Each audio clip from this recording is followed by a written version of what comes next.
안녕하세요. 자, 총 120페이지 조금 넘죠. 그쵸? 120 몇 페이지예요? 123페이지. 이게 앞에가 시간이 조금 더 많이 걸리고 뒤에는 더 빨라요. 그래서 하루에 60페이지씩 하면 되는데 목표는 오늘 60페이지 조금 못해도 내일 더 할 수 있으니까 1시간에 10페이지씩 목표로 하면 돼요. 제가 원래 말이 조금 느린데 오늘은 조금 빨라요. 오늘은 좀 빠르게 하고 이제 안다는 생각으로 어느 정도 안다는 생각으로 이제 정리 같이 한다라고 생각하고 이제 해보겠습니다. 1페이지부터 가볼게요. 이제 국세기본법의 목적이 있어요. 처음에 이제 천천히 할게요. 천천히 하다가 이제 스피드를 올려볼게요. 이제 국세기본법의 목적에서 제일 중요한 건 이제 국세기본법은 공통적인 사항인데 개별세법의 특칙이냐 아니냐 뭐 이런 것들이 있어요. 그래서 개별세법의 특칙 동그라미 있고 X가 있잖아요. 개별세법의 특례 규정이 없으면 국세기본법을 따르는 건데 개별세법의 특례 규정이 있으면 개별세법을 우선 적용한다는 얘기예요. 대표적인 게 후발적 경정청구, 추계, 실질과세 원칙 이런 것들이 있어요. 그래서 실질과세 원칙 예를 들어서 명의신탁 규정이 있다. 그러면 개별세법에 규정이 있는 거잖아요. 국세기본법 원칙에도 불구하고 개별세법 규정이 적용된다라는 거예요. 국세기본법에 이제 또 중요한 게 납세자의 권리구제, 뭐 세무조사라든가 과세전 적부심 이런 것들이 납세자 권리보호의 중요한 규정이고 국세에 관한 법률 관계를 명확하게 하기 위한 규정이다. 그래서 납세의무의 성립, 확정, 소멸에 관한 규정이 가장 중요한 규정이고 납세의무 성립과 관련해서 과세 요건이 제일 중요한 거야. 그래서 두 번째 정의 규정에서는 원천징수가 있겠죠. 세법에 따라서 원천징수 의무자가 국세를 징수하는 것을 말하는 거고 가산세는 국세에 여기서 포함되진 않아요. 가산세까지 징수하는 개념은 아니다. 그래서 원천징수 의무자에게 가산세를 부과하는 건 원천징수 불이행에 대한 가산세를 부과하는 거예요. 특수관계인 있죠. 특수관계인의 정의를 잘 기억해야 되고 크게 세 가지 그룹이 있어요.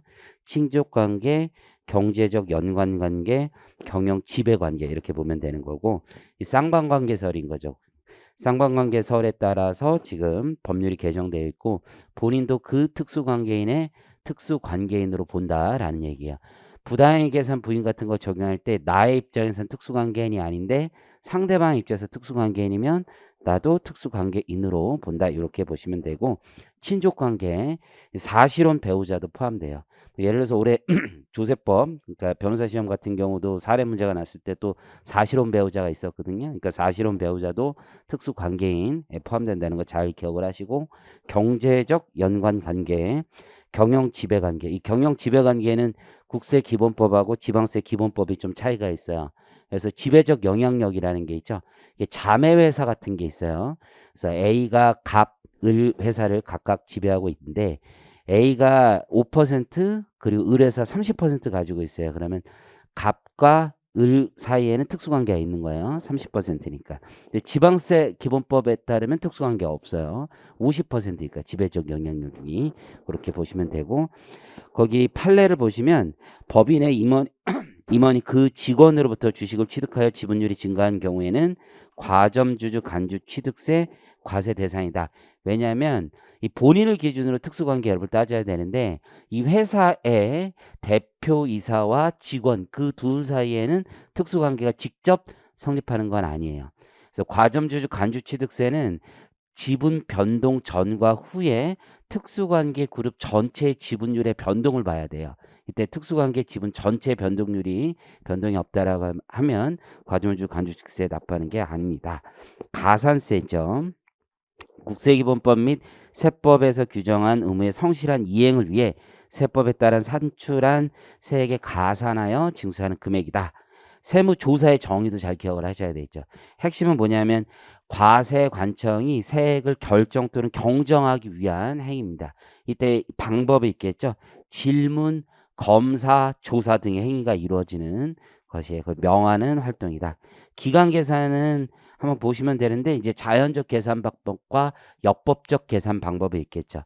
역법적이라는 게 캘린더를 이용하는 거예요. 주, 일, 월 등을 이용하는 방법인 거고 거기 사례는 여러분들이 그냥 한번 보시고 천재 지변 등으로 인한 기한의 연장이 있어요. 여기서 직권과 신청 둘 다 가능하다. 잘 기억을 하시면 돼요. 엊그저께 여기도 천재 지변이 있었죠. 저 오는데 여기 차들이 막 서 있었어요. 이렇게 아직도 움직이질 못해가지고 저는 그날 여기 없어가지고 천만다행인데 어쨌든 저녁에 술 처먹느라고 저희 딴 데가 있었는데 anyway.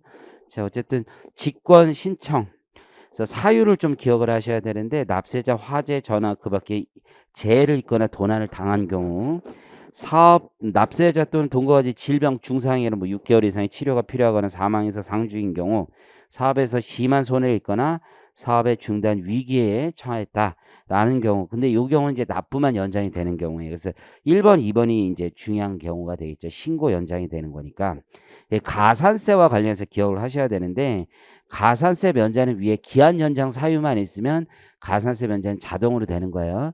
근데 신고기한 연장은 과세관청이 직권으로 연장해 주거나 납세자가 신청한 경우에 하나요. 신고기한이 연장되는 거지 이러한 직권 또는 신청이 없으면 연장이 되지 않는다라고 생각을 하시면 됩니다. 다음 페이지 가보면 인격이 있어요. 인격. 거기 인격 옆에 화살표 24페이지라고 되어 있는데 미안합니다. 26페이지예요. 이게 페이지가 밀리면서 26페이지 소득세 납세 의무하고 관련지어 생각해 보면 되는데 국세기본법에는 이제 법인으로 보는 단체에 대한 설명이 있어요. 법인으로 본다라는 건 원래는 법인이 아닌데 법인으로 보겠다라는 얘기예요. 그러니까 설립 등기가 안 돼 있다는 얘기죠. 두 가지 경우가 있어요. 당연의제법인, 승인의제법인이 있습니다. 당연의제법인은 과세관청에 즉 세무서에 내가 법인으로 봐주세요라는 신청 또는 승인이 없이도 무조건 법인으로 보는 경우에 해당하는 거예요. 그래서 거기 요건이 있죠. 주무관청의 허가 또는 인가를 받아 설립되거나 법령에 따라 주무관청에 등록한 사단, 재단 또는 그 밖의 단체로서 거기까지 끊어보면 그러니까 인가 허가를 받거나 등록이 되어 있으면 돼요. 등기되지 아니한 것 1 또는입니다. 그래서 공익을 목적으로 출연된 기본 재산이 있는 재단으로서 역시 등기되지 아니한 것 3번은 1 또는 2의 요건을 갖추고 결국 이익을 분배하면 안 돼요. 자, 이렇게 되면 당연의제 법인이 되는 거예요. 그 대표적인 판례가 아래에 나와 있죠. 부실채권 정리 기금이라는 게 있었죠. 공익 목적으로 설립된 재단에 해당하니까 이 기금은 당연의제 법인이었던 거예요. 그러면 이 기금에 출연한 법인들이 자녀 재산을 분배받았는데 이 분배받은 자녀 재산의 손익 귀속 시기가 문제가 됐었던 거고 이 경우에는 법인으로 보는 단체가 되고 소득세법에 따라서 배당소득의 소득 구분을 배당소득으로 구분이 돼요. 그럼 실제로 분배받은 때를 소득의 귀속 시기로 본다라는 게 되는 겁니다. 의미 이해하시겠죠? 그래서 소득의 구분은 이 해당 투자한 곳이 법인이라도 소득세법에 따른 소득 구분을 영향을 받기 때문에 배당 쪽으로 간다라고 생각을 하시면 됩니다. 승인의제법인이 있죠. 이 단체성을 가진 거예요. 그렇지만 이제 과세관청의 승인을 얻어야지만 법인이 되는 경우라고 보시면 돼요. 그러니까 단체성이 있으니까 단체에 관한 규정이 있어요. 운영에 관한 규정이 있고 대표자나 관리인이 별도로 선임돼 있고 경제적으로 또는 법률적으로 독립돼 있어야 돼요. 자신의 계산과 명의로 독립적으로 소유 관리하고 있어야 된다. 그리고 수익을 구성원에게 분배하지 않아야 됩니다. 그래서 신청 승인을 얻으면 되고 이 요건을 모두 갖췄는데 과세관청에 신청해서 법인으로 승인을 얻지 않으면 이 단체가 그 자체가 소득세 납세 의무자가 되는 거죠. 그게 그 아래 있는 경우라고 보시면 돼요. 그러면 이러한 단체들의 납세 의무와 관련해서 표가 있는데요. 그 표를 보면 당연의제 법인이 되면 납세 의무자는 당연히 단체 스스로가 될 거고 그 세목은 법인세가 되는 겁니다. 비영리 법인으로 봐서 법인세를 내게 되고 거기서 분배받는 소득이 뭐가 되느냐가 중요한데 어딘가 법인세를 냈으면 그 분배받는 건 당연히 배당이 되는 겁니다. 소득의 구성은. 그런 다음에 의제되는 경우 있죠. 의제법인 외의 단체, 의제거주자, 비거주자가 있고 거의 공동사업자가 있을 거예요. 그래서 의제 거주자라면 소득세법상의 단체로서 소득세 납세 의무가 있고 단체가 납세 의무자가 있어요. 거기서 소득세를 내고 난 다음에 돈을 받게 되면 그건 증여받는 거예요. 여러분 아버지가 소득세 내고 여러분에게 돈 주면 그 증여세가 되듯이 단체가 납세 의무자가 되지 않으면 구성원이 직접 납세 의무자가 되고 그 구성원의 소득세를 직접 내면 돼요. 다만 소득의 원천대로 낸다는 얘기는 그 단체의 소득 계산은 단체를 하나의 소득 거주자 1 비거주자로 보고 소득금의 계산만 공동사업장 단위로 할 뿐이지 소득의 원천대로 그대로 계산을 하게 되어 있습니다. 다음 페이지 가보면 송달이 있습니다. 송달의 방법은 크게 네 가지가 있어요. 적법한 정상적인 송달 방법은 세 가지가 있습니다. 우편 송달, 교부 송달 또는 전자 송달이 있고 이런 적법한 송달이 이루어지지 않았을 때 우리 공시 송달이라는 제도가 있죠. 우편 송달은 집배원이 갖다 주는 걸 얘기하고 이제 공무원이 갖다 주는 게 교부 송달이죠. 전자 송달은 납세자의 신청이 있는 경우 이루어지는 걸 얘기하는 거고 오른쪽에 가보면 이제 송달의 적법 여부가 있습니다. 인적 요건, 장소적 요건 중 최소한 한 가지는 만족해야지만 가능한 거예요. 인적 요건이라는 건 명인에게 송달이 된다는 걸 얘기하고 장소적 요건은 주소나 영업소에 송달이 되는 걸 의미해요. 명인에 관련해서는 연대 납세 의무 부과와 관련된 게 있겠죠. 이 부과권의 연대가 아니라 징수권의 연대이기 때문에 부과는 각 개별 납세 의무자에게 모두 부과돼야 된다는 걸 설명을 드렸고 송달 장소나 명인 모두에게 제대로 적법하게 가야 되는데 다른 장소에 갔더라도 명의인이 신청해서 적법하게 송달받으면 상관이 없어요. 같은 장소에 갔는데 명인이 없어요. 그런 경우에 위임에 의한 송달도 가능할 것이고 그 다음에 동거인 등 사리 분별이 가능한 자가 보충하여 송달하는 것도 가능할 것이고 동거인이나 본인이 있는데 그들이 수령을 거부하면 수령을 거부한 때 거기에 유치하여 송달하는 것도 가능할 거예요.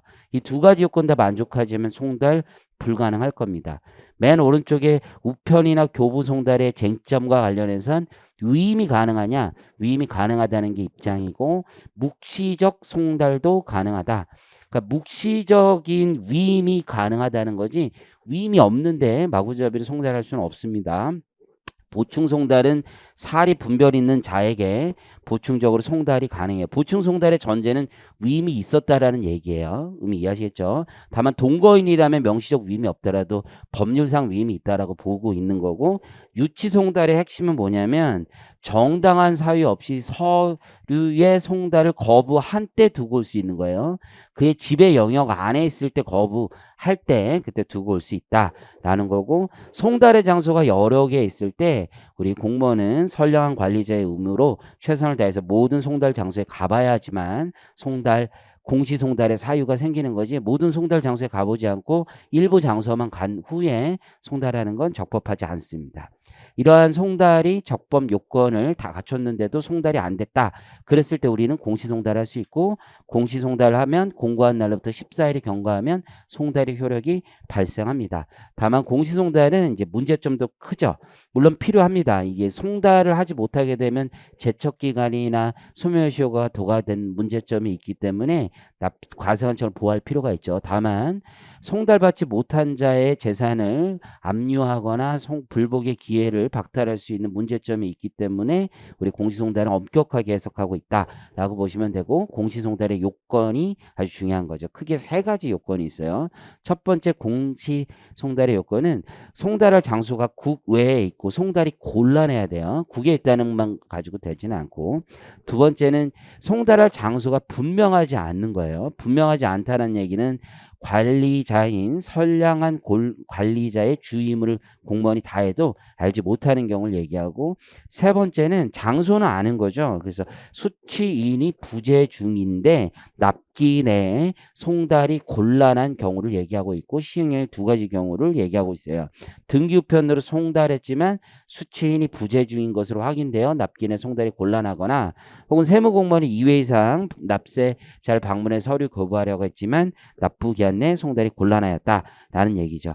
오른쪽에 이제 쟁점을 보면 국외에 송달 장소가 있다고 하여 납세 관리는 안 뒀다라고 해서 무조건 공시송달할 수 있다라는 건 아닌 거고, 오른쪽에 과세관청이 본점 소재지로 발송했다가 수취인 부재중으로 왔다. 그런 이유만으로 공시송달할 수는 없어요. 대표자, 주소지 등을 방문해봤어야 할 것이었고, 송달할 장소가 여러 곳이었다. 그래서 일부만 장소 방문했다. 역시 공시송달의 사유가 될 수 없다는 얘기입니다. 자, 다음 조세 법률주의와 조세 평등주의. 이제 조세라는 거 국세든 지방세든 법률에 따라서 과세하여야 할 것이고, 이런 법률이 어떠해야 되는가에 대한 문제죠. 가장 크게는 법정주의와 명확주의가 있습니다. 과세 요건에 해당하는 것은 국회에서 법으로 정해야 된다. 이것이 과세 요건 법정주의라고 얘기할 수 있습니다. 하지만 모든 사항을 법으로 다 정한다는 건 힘들어요. 왜냐하면 세법이라는 게 전문적이고 기술적인 능력의 한계로 인해서 모든 법규를 예외적으로 형식적 법률에 의해서 규정한다는 건 사실상 불가능하므로 행정입법으로 위임하는 것은 어느 정도 허용이 된다라는 게 입장입니다. 그다음 명확주의가 있죠. 이제 과세 요건이 명확해야지 납세 의무자가 예측 가능하고 법적 안정성을 보장받을 수 있어요. 그러려면 과세 요건은 명확하고 일의적으로 해석이 돼야 돼요. 하지만 명확하고 일의적이라는 게 누구나 다 읽어서 해석이 되지 않을 경우가 있어요. 그렇지만 우리 세법의 이론 체계나 조세법의 일반 이론이나 입법 취지 등에 비춰서 해석 가능하다라면 명확하고 일의적이라고 볼 수 있다라는 거죠. 이게 법이면 다 되냐라는 문제가 있어요. 그게 실질적 조세 법률주의라는 거예요. 형식적 법률로 정했다고 해서 무조건 다 된다라는 건 아니죠. 그래서 납세자의 기본권 보장 측면에서 우리 법률이 정해져야 된다는 얘기입니다. 그 법원성에서 미안한데 그 첫 번째 줄에 위임명령 행정규칙 그거 지어주세요. 미안합니다. 위임명령 행정규칙 급하게 만들다 보니까 첫 번째 줄만 지어주세요. 판례는 기본적으로 법원성이 없다라는 게 기본적인 입장이고, 법령에서 위임받은 행정규칙이나 조세 조약, 조례나 규칙도 다 법원성이 있다라는 거고, 최근에 이제 조례 쪽에서 우리 법원성을 인정받아서 우리 서초구청에서 뭐 재산세 감면 조례 다 인정받았던 사례도 있습니다. 조세 법률주의와 세법 해석의 원칙. 그래서 엄격 해석의 원칙과 관련된 내용이 있죠. 이제 해석, 조세법의 해석은 특별한 사정이 없는 한 물리 해석하는 것입니다. 그러나 모든 걸 다 물리 해석할 수는 없고 한 목적적 해석도 가능해요.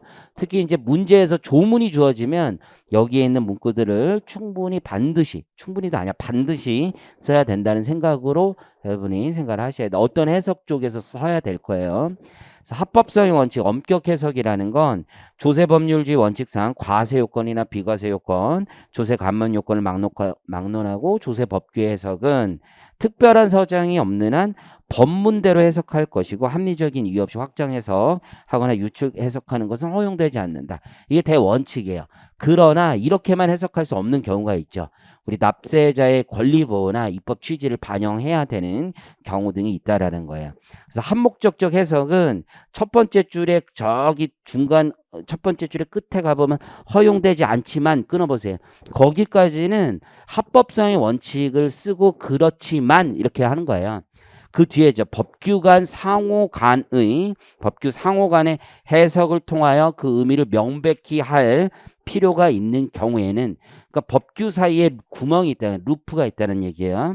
있는 경우에는 조세 법률주의가 지향하는 법적 안정성 및 예측 가능성을 해치지 않는 범위 내에서, 이건 뭔가요? 한목적적 해석의 나름의 한계를 얘기하는 겁니다. 그래서 법적 안정성 및 예측 가능성을 해치지 않는 범위 내에서 입법 취지 및 목적을 고려한 한목적적 해석은 불가피하다. 그 앞에 한계는 보통 과세관청 입장에서 설 때 이런 얘기를 해주는 거야. 납세자의 법적 안정성 예측 가능성 해치지 않는 범위 내에서는 과세관청 입장에서 한목적적으로 해석할 일이다 할 때 이렇게 많이 쓰고 있습니다. 또 이제 중요한 내용 중에 하나가 차용 개념과 고유 개념이죠. 자, 다른 법률에 있는 언어나 법률 용어를 그대로 가져와서 해석할 것이냐, 세법만의 고유 개념으로 해석할 것이냐의 문제가 있습니다. 세법에 별도의 개념이 없다라면 기본적으로 차용해서 쓰고 있는 거죠.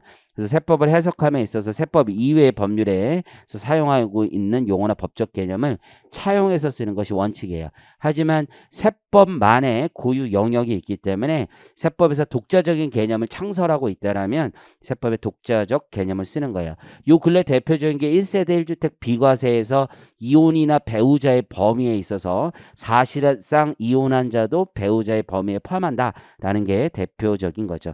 밑에 차용 개념의 대표적인 판례는 우리 지방세 기본법상 납세지에 대한 판례가 있죠. 그래서 자동차 관리법에 따른 등록지라고 돼 있는데 과세 관청은 이 사용 본거지에 대한 개념을 우리 세법에 따른 본점이다라고 생각했지만 자동차 관리법에 따른 사용 본거지로 볼 것이다 라는 게 대법원의 생각이었고, 고유 개념 방금 얘기한 이혼과 관련된 배우자의 범위 1세대 1주택에서의 범위를 얘기하고 있습니다.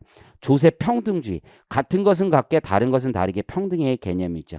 그런데 합리적 차별은 어쩔 수 없이 가능하다는 얘기예요. 그래서 평등하지 않은 것, 다른 것을 다르게 취급할 수도 있는 것이고, 이 합리적 차별이 왜 허용이 되냐? 조세 피해 방지를 위해서 혹은 입법 정책, 재정 수입을 확보하기 위해서 과세 행정상의 이유로 우리 합리적 차별은 허용되고 있습니다. 요 근래 가장 대표적인 판례는 거기 밑에 있는 헌법재판소 판례인데, 주택인데 주거용 오피스텔의 취득세 세율입니다. 유상 승계 취득의 경우 주택의 취득세율은 1에서 3%예요. 그런데 주거용 오피스텔은 4%를 그대로 적용하는데 나는 주거용으로 쓸 건데 왜 4%냐? 차별을 하고 있냐라고 했는데 이건 합리적 차별이라는 거죠. 그래서 공부상 용도를 기준으로 취득세 세율을 적용할 수밖에 없다. 이렇게 얘기를 하고 있습니다. 오히려 다주택자의 경우는 주거용 오피스텔이 더 싼 거예요, 오히려. 그래서 더 좋을 수도 있습니다. 참고하시면 될 것 같고, 다음 페이지에 가보면 국세 부과의 원칙과 세법 적용의 원칙이 있습니다. 국세 부과의 원칙이라는 건 이미 성립한 납세 의무를 확정 짓는 것과 관련해서 납세무 확정 과정에서 지켜야 할 절차를 얘기하는 것이고, 세법 적용의 원칙은 우선 세법 규정의 의미를 명확하게 해석하는 거고, 그 다음에 그 해석 전제에 사실관계가 있을 거 아니에요. 그 사실관계 인정과 관련된 부분이 세법 적용의 원칙에 해당합니다. 그 국세 부과의 원칙이 이제 첫 번째 실질 과세 원칙이 있죠. 실질 과세 원칙 14조는 크게 세 가지 조문으로 구성되어 있습니다. 그래서 귀속에 관한 실질 과세가 있죠. 그 귀속이 명의일 뿐이고 사실상 귀속되는 자가 따로 있는 경우에는 사실상 귀속되는 자로 한다는 얘기고, 이 항은 세법 중 과세 표준 계산에 관한 규정은 거래 명칭이나 형식에 관계없이 그 실질 내용에 따라 판단한다고 돼 있죠. 그래서 14조 2항은 납세 의무자 이외의 실질 과세에 관한 규정이고, 14조 3항은 조세 회피 행위에 관한 규제 규정인 거죠. 그래서 제3자를 통한 간접적인 방법이나 둘 이상의 행위 또는 거래를 거치는 방법으로 국세기본법 또는 세법의 혜택을 부당하게 받기 위한 것으로 인정되는 경우에는 그 경제적 실질 내용에 따라, 이 부분이 중요한 거죠. 경제적 실질 내용에 따라 재구성하겠다는 거죠. 당사자가 직접 거래한 것으로 보거나 간접적인 방법을 취했더라도 당사자가 직접 거래를 한 것으로 보거나 둘 이상의 행위를 거치는 방법으로 거래했다 하더라도 연속된 하나의 행위 또는 거래를 한 것으로 보아서 국세기본법이나 개별세법을 적용하겠다라는 얘기입니다. 조세회피행위에 대한 규제 조항이고, 우리 판례는 이걸 무작정 적용하는 건 아니고 이러한 행위가 오로지 조세회피만을 위한 수단에 불과한 경우에 적용하겠다라고 얘기를 하고 있습니다. 실질과세 원칙과 관련하여 비교 개념이 두 가지 정도 더 있습니다. 그래서 절세, 조세회피, 조세포탈 이런 개념이 있죠. 절세행위라는 건 납세자의 여러 법률 관계 중에 하나를 선택한 것에 불과하고 유효한 법률 행위고 합법적 수단이기 때문에 세법이 별도로 제재하는 게 없습니다. 조세 회피행위라는 건 나름 납세자의 행위가 법률적으로 문제는 없지만 이 자체 행위가 경제적 합리성을 결여한 이상한 행위로서 조세 회피를 목적으로 했다라는 데 있죠. 그래서 합리적 거래 형식이 채택하지 않았고 비정상적인 행위라고 보여지는 거죠. 그럼 세법상 재구성을 하게 돼 있고 부당이익 계산 부인을 적용하거나 실질 과세 원칙에 따라 과세하고 있습니다. 하지만 사법상의 행위는 그대로 유효하다고 볼 수 있습니다. 조세 포탈이라는 개념이 있죠. 그래서 사기 그 밖에 부정한 행위라고 얘기하고 있는 거고 세법상 가장 행위라고 보고 있습니다. 세법상 그 법률 행위를 인정하고 있지 않고 장기의 제척 기간이 적용되고 그리고 고율의 가산세가 적용되고 있습니다. 뒤에서 이제 이와 관련해서 중요한 대법원 판례 하나 볼 거고 법적 실질설과 경제적 실질설이 학설상 대립되고 있습니다. 법적 실질설은 이제 납세자의 법률 관계를 존중하고 있는 거죠.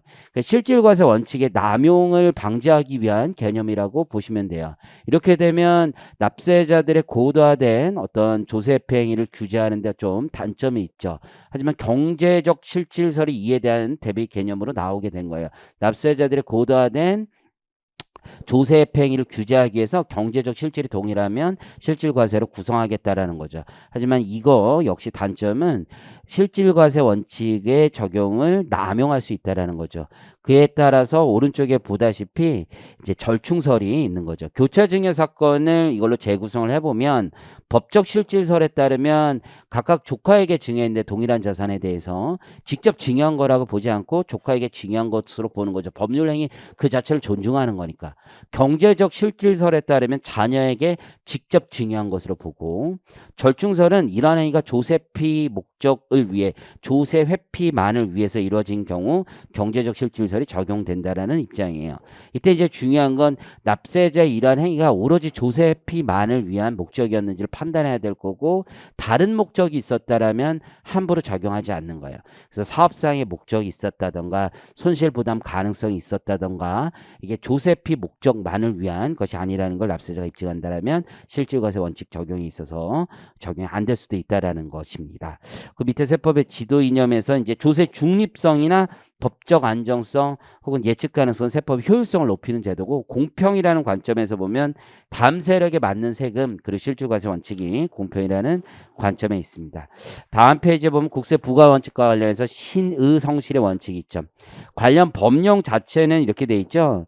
납세자가 그 의무를 이행할 때는 신의에 따라 성실하게 이행해야 된다. 세무 공무원이 직무를 수행할 때 또한 같다라고 되어 있습니다. 그래서 양측에 다 적용되는 원칙인 거고 신의 측은 법대로 하지 않겠다는 얘기예요. 법대로의 원칙, 합법성의 원칙을 포기한 거예요. 조세 법률주의하고는 맞지 않아요. 그럼 조세 법률주의가 우리 세법의 핵심 이념인데 이걸 언제 적용하느냐? 아주 이례적인 경우에 적용하는 거예요. 그 상황 자체가 신의 측의 한계라고 보입니다. 신의 측이 함부로 적용되는 게 아니라는 거예요. 그래서 조세 법률주의를 고집하게 되면 정의와 공평의 관점에서 이거 너무하다 싶을 때만 적용된다라는 얘기입니다. 그래서 신의 측의 적용 요건이라는 게 법률에 있는 게 아니라 법원 판례에서 인정하고 있는 거고 그래서 양측의 경우가 좀 다르죠. 과세관청인 게 신의 측을 적용한다는 얘기는 법대로 하면은 과세를 해야 되는데 과세관청이 한 언행이 있기 때문에 세법대로 안 하고 과세하지 않겠다라는 얘기입니다. 그래서 네 가지 요건 정도를 두고 있죠. 과세관청이 납세자에게 신뢰의 대상이 되는 공적 견해 표명을 했을 것이고 납세자가 이 공적 견해 표명이 정당하다고 믿는데 어떤 귀책 사유가 없어야 되고 부가가치세나 지방세, 취득세, 원천세처럼 납세자가 그 견해 표명을 신뢰하고 어떤 행위를 했었어야 돼요. 그 행위를 함으로 인해서 납세자의 이익이 침해되는 결과가 있었어야 됩니다.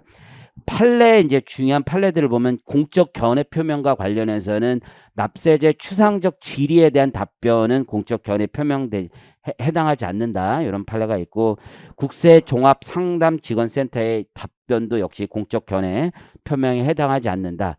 이러한 국세 행정 종합상담센터 직원의 답변은 가산세 부과와 관련해서 정당한 사유에도 해당하지 않습니다. 심지어. 근데 세 번째는 좀 잘 기억하셔야 되는데 근래에는 사전 답변이라는 제도가 있어요. 그건 자신의 사실관계를 정확하게 밝히고 증거 자료까지 다 제출하게 되어 있습니다. 그러면 그에 대한 과세관청의 답변은 충분히 공적 견해에 해당한다고 볼 수가 있습니다. 그래서 요게 이제 납세자의 신의칙을 보호하기 위한 국세청의 나름의 제도라고 생각을 하시면 됩니다. 오른쪽에 이제 납세자에게 신의칙이 적용이 된다는 얘기는 법대로 하면 과세하면 안 되는데 납세자의 거짓말이 마치 담세력이 돼서 과세하겠다는 얘기로 보시면 됩니다. 납세자의 모순되는 행위가 있을 거고 납세자의 이러한 행동이 극히 심한 배신 행위에 기인한 것이어야 돼요. 이 심한 배신 행위라는 게 국가에 대한 배신 행위가 아니라 과세 관청에 대한 배신 행위라고 보셔야 돼요. 그리고 마지막으로 과세관청의 신뢰가 보호받을 만한 가치가 있어야 돼요. 대표적인 판례는 분식결산이죠. 그래서 분식회계를 사실만으로 극히 심한 배신 행위에 있다고 보기 어렵다라고 했습니다. 극히 심한 배신 행위를 인정한 유일한 사회에 해당하는 게 금지금 사건이라고 보시면 돼요. 그래서 악의의 사업자가 부정거래 편승해서 매입세 공제를 받기 위해서 지금 이런 금지금 사건에 연루된 경우라면은 매입세 공제 해주지 않겠다라는 얘기가 있습니다. 오른쪽에 신의칙에 적용 한계가 있죠. 아까 봤었던 내용이고 합법성의 원칙을 희생해서라도 신뢰 보호의 필요성이 있다고 인정되는 아주 예외적인 경우에 하나요. 신의칙을 적용한다는 거예요. 여기에 숨은 뜻은 조세 법률주의 원칙을 포기해서라도 우리가 신의칙을 적용하는 건 아주 예외적이라는 거예요. 구체적인 보호의 필요성이 있을 때만 적용이 된다는 얘기입니다. 가산세 부과와 신의칙은 함께 적용을 보셔야 되고 가산세는 기본적으로 행정 질서벌적 성격을 가지고 있는 거죠. 그 세목 전체 세금으로 처벌하지만 실질은 본세를 징수하기 위한 수단에 불과한 거죠. 그래서 세법에서 규정한 의무를 위반한 자에게 국세기본법 또는 세법에서 정하는 바에 따라서 가산세를 부과할 수 있다라고 돼 있고 세목으로 하지만 우리 세금을 감면하더라도 가산세는 감면하지 않습니다. 밑에 판례를 보면은 가산세는 행정 질서벌적 성격을 띠고 있지만 징수 절차상 편의를 위하여 세법이 정하는 국세 세목으로 세법에 의하여 산출된 본세 세액에 가산하여 징수하는 일종의 제재에 불과하다. 그러니까 수단이라는 거예요. 수단. 그래서 가산세의 법적 성질이고 가산세를 감면할 수도 있죠. 그 부과의 원인이 되는 사유가 다음 중 어느 하나에 해당한다면 감면할 수도 있습니다. 그래서 천재지변 등 기한 연장 사유가 있는 경우 또는 정당한 사유가 있는 경우죠. 이 정당한 사유라는 건 납세 의무를 이행하지 아니하는데 정당한 사유가 있는 걸 얘기하는 거고 납세자에게 납세 의무의 이행에 기대 가능성이 있다고 보기 어려운 경우 비난 가능성이 의무를 이행하지 않은데 비난 가능성이 있다고 보기 어려운 경우를 얘기하고 있습니다. 그 신의칙과의 관계를 보면은 결국 신의칙이 적용되지 않는 경우라도 가산세 부과에 있어서의 정당한 사유는 우리 인정이 오히려 되는 경우가 있더라라는 걸 기억하시면 될 것 같습니다. 7페이지 가보겠습니다. 근거과세 원칙. 자, 근거과세는 이제 과세 요건과 관련된 거죠. 그래서 과세 요건 사실에 대한 입증 책임은 기본적으로 과세관청에 있습니다. 여러분들이 답안지 쓸 때 과세 요건이라는 단어를 제일 많이 쓰면 돼. 제일 많이 쓸 단어가 과세 요건이야. 과세 요건. 그러니까 그러니까 양도세 내지 않는다. 과세 요건인 요건 중 하나인 양도 이렇게 쓰면 돼. 과세 요건 중 하나인 양도 뭐 이렇게 과세 요건이란 말이 제일 중요한 말이에요. 과세 요건. 옆에다 써 과세 요건 3번씩 써. 3번씩 과세 요건 지금 3번씩 써. 과세 요건이 제일 중요한 말이에요. 과세 요건을 답안지 되게 안 써. 옛날에 최첨한 교수님 이렇게 과세 요건이라는 말을 안 쓰는지 모르겠다고. 과세 요건이 제일 중요한 말이에요. 양도 증여 다 과세 요건이야. 과세 요건. 그 과세 요건 자체가 충족이 안 되는 경우가 세법에 제일 많이 나오는 거야. 충족이 되는지 안 되는지. 그게 쟁점사항이에요. 쟁점사항. 의미 이해하셨죠? 과세 요건이라는 말 자체를 너무 안 써. 너무 안 써. 그냥 된다 안 된다. 된다 안 된다. 된다 안 된다. 뭐가 그렇게 되는지 안 되는지. 어쨌든 자 거기 보면 수익금액 누락은 과세관청이 입증하는 거고 대표적으로 송금같이 납세자에게 유리한 것은 납세자가 입증하는 게 일반적이다. 이제 과세 요건 사실의 추정 문제가 있죠. 그래서 법률상 추정이 대표적인 내용이고 법률상 추정한다는 것은 과세 요건 사실에 있어서 입증 책임을 과세관청의 부담을 덜어주는 거죠. 그래서 납세자에게 입증 책임이 전환되는 경우죠. 예를 들어서 명의자와 실소유자가 다른 경우에 우리 조세 회피 목적이 있다라고 명의신탁 증여 의제 규정에서 추정이 되는 거잖아요. 조세피 목적이. 주요 판례. 재산 분할과 위자료의 구별이 있을 거 아니에요. 왜 위자료와 재산 분할이 구별돼야 돼요? 위자료가 됐을 땐 대물 변제가 돼서 양도의 과세 요건을 충족할 수 있잖아. 그렇기 때문에 과세 관점이 위자료가 얼마인지 입증을 해야 된다는 얘기가 되는 거고, 부부간에 예금이체가 있어요. 그럼 내가 누구 통장에 돈을 넣었어. 그러면 그게 증여가 된다라고 함부로 얘기할 수가 없다고. 증여의 의사가 있어야 된다고. 우리의 경험칙상 그것이 증여인지 아닌지는 부부간의 예금이체는 공동재산의 관리라고 보고 있기 때문에 증여가 아니라고 보는 게 대법원의 생각이라는 거예요. 그러니까 증여의 과세 요건 자체가 충족되지 않았기 때문에 증여세를 과세할 수 없다 이렇게 얘기하는 거야. 그게 증여라고 하려면 그 돈을 받아서 어떤 재산을 취득했으면 재산 취득 자금을 증여했다라고 볼 수 있단 말이야. 그 정도 돼야지 된다는 거야. 그러니까 예금 이체에서 계속 예금 안에서 도는 정도는 아무것도 아니라는 얘기예요. 의미 이해하시겠죠? 세 번째, 귀속 불분명으로 대표자에게 사회 유출된 경우. 자, 귀속 불분명입니다. 귀속 불분명. 그러면 우리 의제 조항인 거잖아. 법률상으로. 귀속이 불분명하면 대표자에게 상여 처분하도록 되어 있죠. 의제야. 대표자가 가져간 것을 의제한다고요. 그러면 납세자에게 입증 책임이 전환되는 거예요. 그러면 납세자인 대표자는 귀속이 불분명하지 않다라는 점을 입증해야지 벗어날 수 있는 거야. 귀속이 불분명하지 않다라는 점을 입증한다는 건 뭐예요? 누가 가져갔는지 분명하게 입증해야 되는 거야.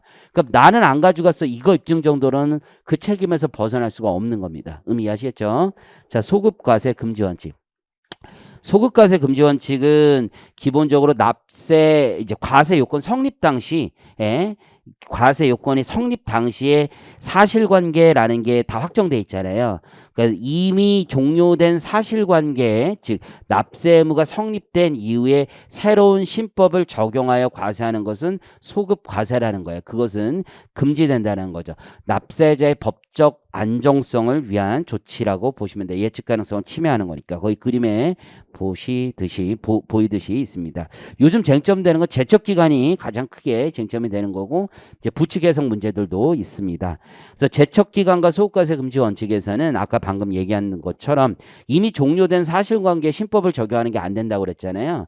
그럼 제척 기간이 아직 10년짜리인데 한 8년 정도 지나갔어. 그럼 제척 기간이 도과하기 전에 제척 기간 영구 제척 기간을 변경을 했어요. 그럼 이미 종료된 사실관계가 아니란 말이에요. 그래서 이러한 제척 기간 연장은 허용된다라는 게 일반적인 그 해석이라고 보시면 됩니다.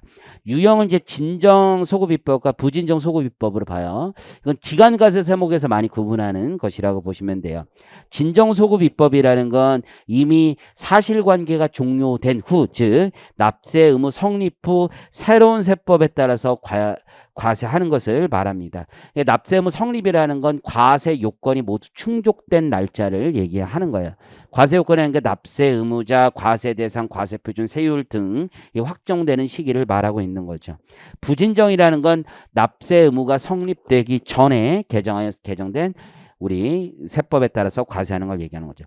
의의 기계적인 구분에 불과해요. 사실은 부진정 소급 입법 무조건 허용된다 이렇게 보기도 어려운 거죠. 12월 31일이 되기 전인 날인 12월 30일 날 소득세법을 개정해서 세율을 올리겠다 뭐 이런 것들도 과연 바람직하냐 그렇지 않다라고 보이는 거죠. 납세자의 법적 안정성이나 예측 가능성을 침해한다는 측면에서 본다면 바람직하지는 않습니다. 비과세 관행이라는 게 있죠. 상당 기간에 걸쳐 과세하지 않은 객관적 사실이 존재했을 것을 요건으로 하고 과세관청이 이러한 과세 요건 사실이 있음에도 불구하고 과세하지 않고 있다라는 의사가 있어야 되고 단순한 과세 누락과는 달리 공적 견해 명시적 의사가 있어야 돼요. 그래서 단순 과세 누락과는 비교되는 개념이다. 이걸 잘 기억을 하시면 됩니다. 다음 페이지 가보면 납세 의무의 성립 있죠. 납세 의무 성립 시기가 이제 주로 문제가 되는 건 소급과세 금지 원칙이나 과점주주 판단 시기 등과 관련 있습니다. 납세 의무의 성립 시기는 이제 세목별로 좀 다른 거죠. 이제 기간과세 세목의 대표주자인 법인세나 소득세는 과세 기간이 끝나는 때를 납세 의무 성립 시기로 하고 있습니다. 물론 청산소득이나 이런 거 해산하는 때가 되겠죠. 여기서 이제 주요 볼만한 것들이 증여세는 증여재산을 취득하는 때가 되는 거고 개별소비 소비세는 제조 반출한 때 납세 의무 성립 시기로 기본적으로 보고 있습니다. 유흥음식 행위를 한 때 또는 과세 영업 장소에서 영업 행위를 한 때를 기준으로 하고 수입하는 경우 수입 신고한 때라고 보고 있습니다. 취득세나 재산세는 지방세 세목인데 과세 물건을 취득한 때 취득세, 그리고 재산세는 보유세니까 과세의 기준일이 되고 있습니다. 이 납세의무 성립과 관련해서 가장 큰 쟁점은 뭐냐면 납세의무가 이미 성립했는데 그 후에 사정 변경이 됐습니다. 그럼 그 소급적 영향, 민사상 소급표를 세법에도 인정할 것인가 여부가 가장 큰 쟁점인 거고, 우리 세법에서는 일단 과세 요건이 충족되면 조세채무는 성립하고, 일단 성립한 조세채무는 변경되지 않는 것을 대원칙으로 합니다. 하지만 구체적 사법적 법률 행위 변경이 세법에 영향을 미칠 수도 있죠. 그 대원칙을 국세기본법의 후발적 사유로 인정하는 경우라면 경정청구 등이 가능할 수도 있습니다. 혹은 과세 요건 자체가 소급적으로 상실되는 걸 인정하는 경우도 있을 거고, 지금 의미 이해하셨죠? 이렇게 생각해야 돼. 개별세법에서 소급적으로 상실이 돼. 근데 상실이 되는 걸 국세기본법에서 경정으로 인정해 주느냐, 이 문제인 거야 항상. 양도는 소급적으로 소멸이 되는 거야, 과세요건. 이해하시죠? 그걸 개별세법에서는 이제 개별세법에서 양도가 소급적으로 소멸이 돼. 여러분 글을 너무 못 써요. 책이죠. 양도는 소급적으로 소멸이 된다고. 그걸 자체를 인정이 돼요, 세법에서. 근데 그거를 국세기본법의 후발적 사유를 인정해서 후발적 경정 청구를 해줄 거냐 말 거냐야. 오케이? 이 좀 파이널에 이런 얘기하면 서로 안 좋은 건데 되게 어려운 얘기 하나면 후발적 사유가 없어, 예를 들어. 근데 양도의 소급적 소멸을 인정이 돼. 그냥 가정을 해봐. 근데 내가 신고 안 했어. 근데 나중에 과세원청이 알았어. 후발적 사유는 인정이 안 되더라도 과세 못 해. 소급적 소멸은 됐잖아. 후발적 경정 청구 사유는 없지만 양도는 소급적으로 소멸이 됐잖아. 그럼 못 하는 거야. 뭐 예를 들어 이런 거거든. 그래서 그렇게 법리를 잘 깨우쳐서 글을 잘 써야 되는 거야. 그렇게 생각을 하시고, 거기 개별세법에서 과세 요건을 소급적으로 실효시킨단 말이에요. 그렇지만 소급표가 또 제한되는 경우도 있는 거죠. 그 제한되는 게 마이너스 치는, 즉 해제 1이 속하는 사업연도에 우리 차감할 거냐 아니냐 뭐 이런 것들이 개별세법에서 제한되는 경우도 있더라. 무효 취소 해제가 이제 제일 중요한 법리가 될 때고, 각 우리 사례별로 볼 거고, 후발적 경정 청구, 국세기본법상 후발적 경정 청구 사유가 특별히 없는 경우도 있죠. 대표적인 게 도산 뭐 이런 거야. 그게 그래서 시행령에 특별히 없더라도 준하는 사유로 우리가 인정하는 거잖아요. 그렇죠? 시행령 마지막 경우에 준하는 사유. 이게 특히 권리의무 확정주의의 한계와 연관지어서 우리가 많이 생각하고 있다라고 보시면 돼요. 특별한 납세의무 성립 시기가 있죠. 소득금액 변동 통지가 있습니다. 소득금액 변동 통지가 있더라도 납세의무 성립 자체에 영향이 있는 건 아니에요. 소득금액 변동 통지는 지급 시기 의제 규정에 불과합니다. 지급 시기 의제 규정. 수입 시기는 변동되지 않는다. 제2차 납세는 주된 납세 의무자의 체납이 있을 때예요. 결국 납부 기한이 경과할 때 그때 새롭게 납세 의무가 성립한다고 보면 되고, 가산세 있죠. 이 가산세가 가산세 유형별로 납세 의무 성립이 다 달라요. 그래서 무신고 같은 경우는 법정 신고 기한이 경과한 때 무신고 가산세가 납세 의무 성립하는 거고, 납부지연 가산세는 법정 납부 기한 경과 후 1일마다 납세 의무가 성립한다라고 보시면 됩니다. 자, 납세 의무의 확정이 있죠. 납세 의무 확정은 이제 관련 법령을 보면 첫 번째, 국세는 국세기본법이나 각 개별세법에서 취하는 절차에 따라서 세액이 확정이 될 거예요. 그래서 신고 납부하는 방식의 세목은 납세 의무자가 스스로 신고해서, 부과하는 세목은 부과 방식으로 결정이 될 겁니다. 성립과 동시에 자동 확정되는 조세가 있죠. 이게 원천 징수하는 소득세나 법인세 같은 경우는 성립과 동시에 자동 확정되는 거죠. 특별한 절차 없이 확정된다라고 얘기하는 거죠. 신고 또는 부과로 확정되는 게 아닙니다. 그런데 이제 거기 돼 있죠. 국세기본법 시행령에는 이런 말이 있어요. 원천 징수하는 조세의 경우에는 법정 신고 기한의 다음 날부터 부과 제척 기간에 기산한다. 그래서 우리 많은 해석은 대부분의 다수설인데 완전 통설이라고 보시면 되고, 이 효력은 무효다. 효력이 없는 규정이다. 이렇게 보고 있는 거죠. 왜냐하면 제척 기간이나 소멸시효 자체가 존재하지 않습니다. 원천 징수에는. 그래서 대법원 판례 아래에서도 보신 바와 같이 원천 징수하는 조세에 대해서는 가산세는 변론으로 하고 부가 제척 기간은 상정할 수 없다. 이렇게 얘기하고 있습니다. 두 번째 판례는 뭐냐면 우리 과세관청이 과세 예고 통지할 수 있잖아요. 그 과세 예고 통지하는 것도 소멸시효의 중단 사유이냐 뭐 이런 문제가 있을 수 있잖아요. 국세 징수권의 소멸시효를 중단시키는 사유가 아니다. 이런 내용이 있고 세 번째는 국가 권리를 행사할 수 있는 때가 법정 납부기한의 다음 날임을 전제로 그때부터 5년 또는 10년이 지나면 소멸시효가 완성되는 거다라고 얘기하고 있습니다. 납세의무가 확정돼야지 그 이후 소멸시효가 기산하는 개념이라고 보시면 됩니다. 납세의무가 확정되는 구체적 시기가 언제냐? 이게 이제 법정기일하고 굉장히 관련이 있어요. 왜냐하면 납세의무가 확정돼야지 기본적으로 국세와 다른 채권의 우선순위를 다툴 수 있기 때문입니다.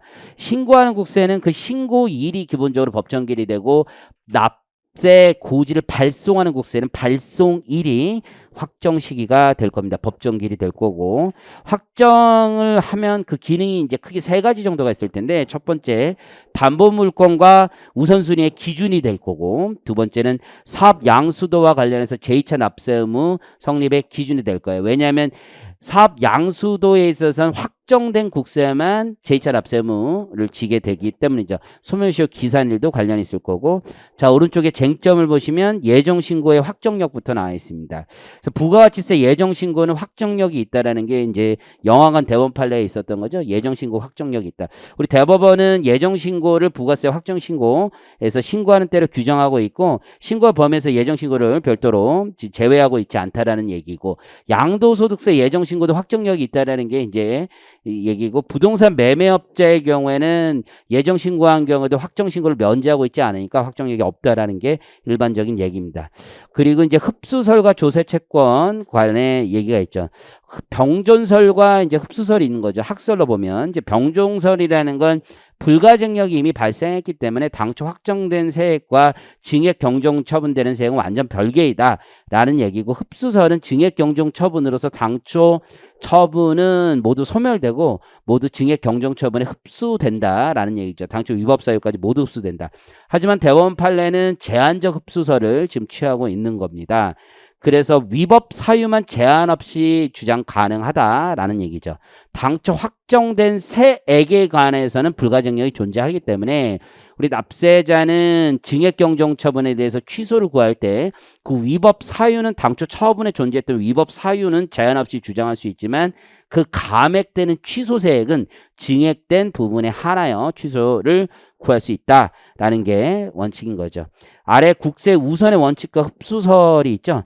요건 이제 대법원 판례가 당초에 신고한 국세가 있었고 그 다음에 담보권 설정이 있었고 그 다음에 증액 경종 처분이 있었을 때 우리 증액 경종 처분으로 해서 흡수가 됐으니까 담보권이 가장 먼저라는 주장을 했지만 순서는 원래대로 가서 당초 확정된 세액 그리고 법정기일 당초 확정된 신고한 세액의 법정기일 담보권 설정이 증액 경종된 세액의 법정기일을 순서대로 놓고 담보권과 국세의 우선순위를 둬야 된다라는 생각을 가지게 된 거죠.